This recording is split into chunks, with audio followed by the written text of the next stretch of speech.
Certains d'entre vous me connaissent peut-être, et d'autres peut-être pas.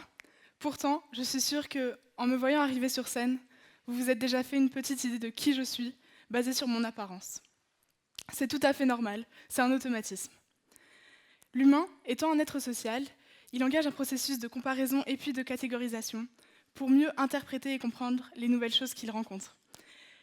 C'est le fait de prendre un nouvel élément, de le comparer à ce qu'on connaît déjà, de voir à quoi il correspond le plus, et puis de le mettre dans la même catégorie. J'aimerais prendre quelqu'un dans l'audience et vous montrer ce processus. Devant, par exemple. Vous.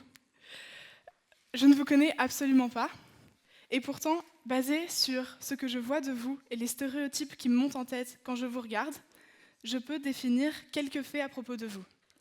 Donc, vous êtes une fille, vous êtes en secondaire, et je me dirais que dans vos passe-temps, vous faites, parce que vous êtes une fille, de la danse.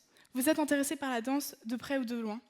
Vous devez sûrement avoir un côté créatif, et vous devez sûrement écouter de la pop dans vos genres musicaux. Ce qui m'intéresse, c'est pas le fait que ce soit juste, c'est juste que ces catégorisations m'aident à mettre une étiquette dans ma tête sur vous en disant « fille, plus ou moins dans la norme ». Même s'il faut garder en tête que ces catégorisations ne s'appliquent pas à tout le monde dans une même communauté, il y a toujours une généralisation, et c'est ce qu'on utilise absolument tout le temps. Voilà pourquoi, parfois, ces stéréotypes sont vrais. Il y a, tout d'abord, le fait qu'on grandit dans un cercle familial et un cercle d'amis assez restreint. À l'école, par exemple, même s'il y a beaucoup de nationalités différentes, ces nationalités restent toutes européennes, et peu de personnes sont d'origine externe à l'Europe. Avec le temps, les ressemblances entre les personnes d'une même communauté se renforcent, ce qui fait que les fossés entre différentes communautés augmentent aussi. Si vous regardez votre voisin, vous ne vous rendrez pas compte directement que cette personne vous ressemble. Tout simplement parce que vous la connaissez ou bien vous la voyez régulièrement. Maintenant, si vous vous comparez avec quelqu'un habitant loin, dans un autre pays, vous vous rendrez compte que, dû aux lois et aux cultures qui changent, cette personne a des normes très différentes des nôtres. Un autre des facteurs, c'est que la société est construite autour de ça. Les passe-temps des enfants, les passe-temps sont souvent influencés par la société, que ce soit leur état d'esprit, leur sport qu'ils font, ou même peut-être le métier qu'ils feront plus tard. Quand on rentre dans un magasin de jouets, il y a toujours le rayon filles et le rayon garçons. Et les magasins se sentent obligés d'écrire filles et garçons, comme si on ne pouvait pas faire ce qu'on veut.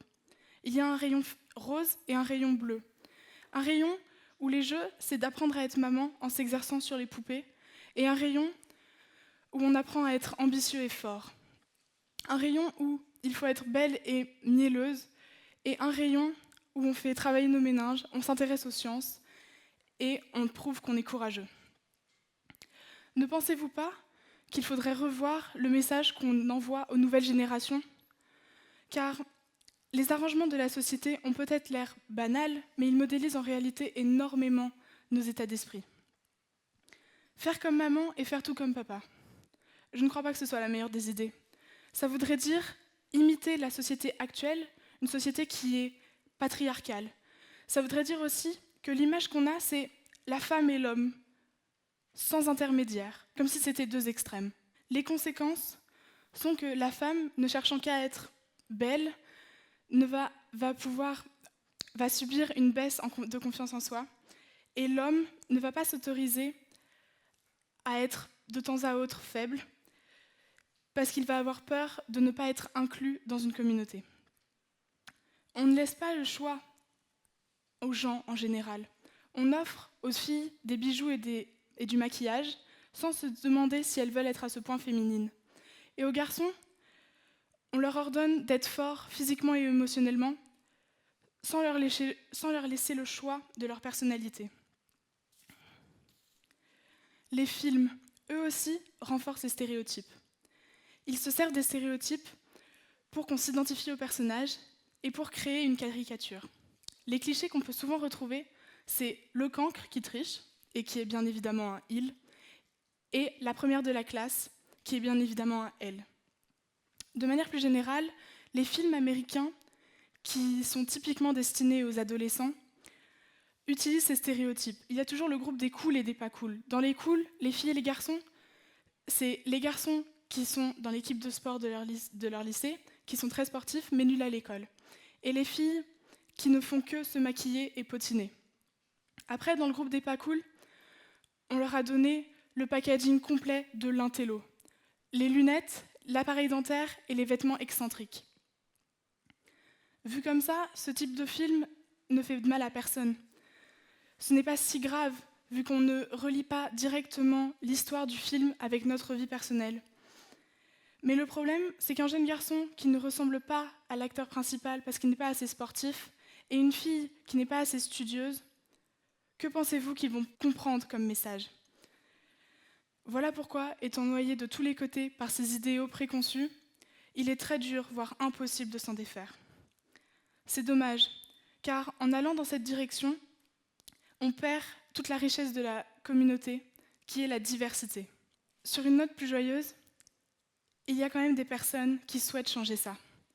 Des personnes font des films qui font en sorte de bousculer les mentalités, comme le fait le film Green Book. Ce film met en avant deux personnes, un Italo-américain et un Afro-américain. Et globalement, le film traite des clichés qu'on attribue aux Noirs et aux Blancs. Alors, les clichés qu'on attribue aux Blancs la plupart du temps, c'est le snobisme, l'alcool, le raffinement.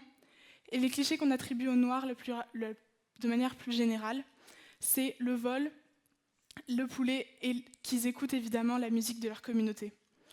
Sauf que le réalisateur ne s'est pas arrêté là. Ça aurait été trop banal de suivre ces stéréotypes. Il a donc interchangé les clichés qu'on attribue généralement aux Blancs en les donnant à l'Afro-américain et les clichés qu'on attribue généralement aux Noirs à l'Italo-américain. Je trouve que ça a été fait subtilement.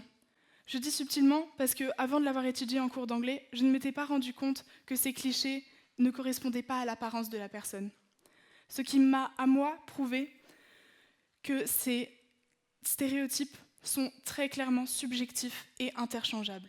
Donc, même si certaines séries dénoncent l'homophobie, le racisme, la xénophobie et bien plus de choses, il y a encore du chemin à faire. Il y a encore du chemin à faire pour que tout le monde comprenne réellement l'importance de ce combat.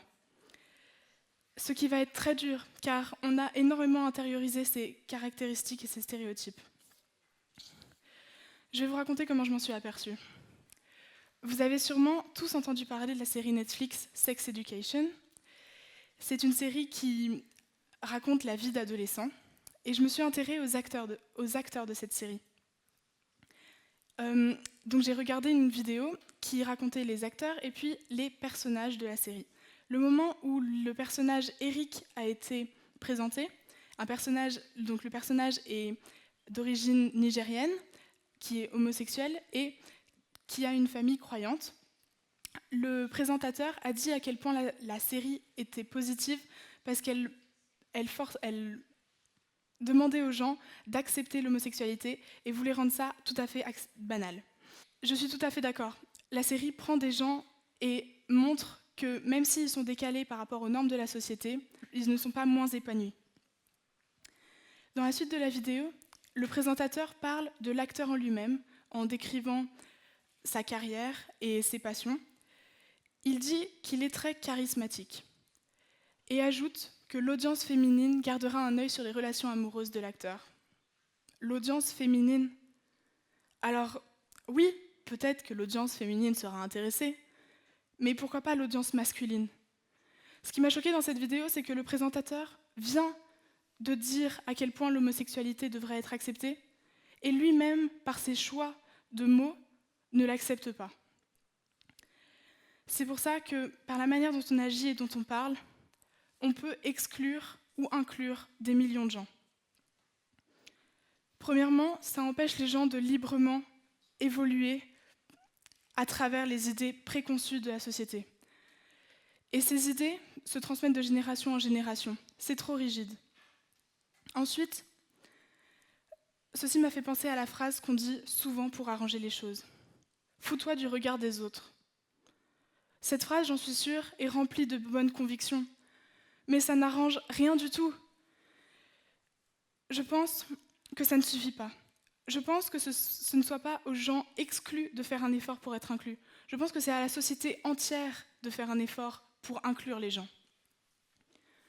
Ce que j'aimerais que vous reteniez de mon speech, c'est qu'il existe un grand spectre de possibilités. Et que, avant de rencontrer une personne, vous ne pouvez pas déterminer où se place la personne par rapport à ce spectre. Même les gens que vous connaissez, il ne faut pas se dire qu'elle ne peut pas évoluer par rapport à ce spectre. Ne vous arrêtez donc pas à la première impression d'une personne. Laissez les gens changer votre opinion. Laissez-les vous surprendre. Merci.